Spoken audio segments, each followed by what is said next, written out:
Hi, hello, happy weekend mga tita. Gagawa tayo ngayon ng fried egg and celery salad para sa mga diet nyo. O may bago na naman kayong recipe ha. At ito yung mga ginagamit ko ng mga vegetables ka mga tita. At ito naman yung mga panimpla ko. So magudgud na muna tayo ng sibuyas mga tita. Mas masarap kapag inudgud yung sibuyas mo mga tita kasi mas nanunuot talaga ang lasa niya sa mga panimpla nyo.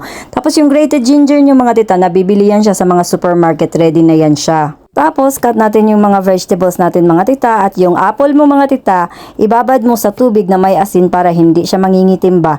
Yung mga cut na gusto mo mga tita, depende yun at naaayon yun sa gusto mo. Kung pwede mo siyang liitan mga tita, pwede mong lakihan, okay lang. Tapos ito na yung mga gulay na mga pangangailangan natin mga tita, magluluto na tayo ng itlog natin ba.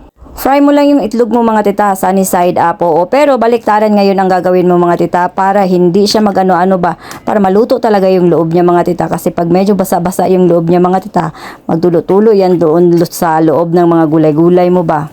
At iset aside lang natin siya mga tita kasi gagawa na tayo ng ating salad dressing ba. Tapos ito yung gagawin natin mga tita, yung cayenne powder mo, grated onion, grated ginger, yung salt, French dressing, vinegar, at yung sugar and ajinomoto mo mga tita. Paghaluin mo lang yan siya lahat mga tita at i-mix mong mabuti ha. Dapat nawawala yung mga residue ng sugar nyo mga tita at ng salt mo para mas masarap talaga yung lasa. Tapos pagkagawa mo niyan mga tita, set aside mo lang siya ng mga 5 to 10 minutes para mas masarap talaga siya. Pwede mong ilagay sa ref mo mga tita para malamig-lamig siya. By the way mga tita, kung ayaw nyong lagyan ng ajinomoto, depende na yun sa inyo mga tita, pero mas masarap talaga kapag may ajinomoto siya. At ganito yung magiging consistency niya mga tita. Para siyang French onion dressing mga tita. Oo, gawa-gawa ko lang yan ba. At ikakat na natin yung itlog natin mga tita, depende din yan sa cut na gusto mong mga tita. Pwede mong liitan, pwede mong lakihan. At kahit ilang itlog ang gusto mong gamitin mga tita, okay lang. Pero kapag masyadong napadami mga tita, baka naman masyadong dadami na yung vitamins ng katawan mo, diba?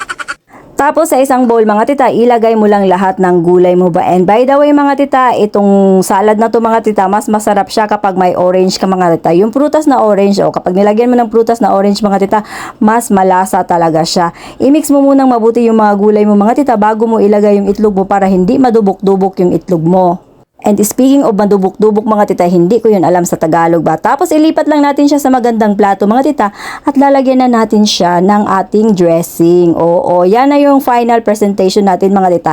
Eto mga tita, wala pa tong filter ha. Yung picture ko mga tita, yan pa yung camera na ginagamit ko mga tita. Hindi ko pa nilalagyan ng mga filter yan ba.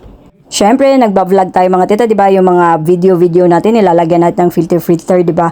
Pero ito mga tita, wala talaga siya. Ganyan na yung itsura niya mga tita, kahit sa personal pag nakita mo siya mga tita, presentable na talaga siya, o 'di ba? Sa tingin pa lang mga tita, matatakam ka na talaga.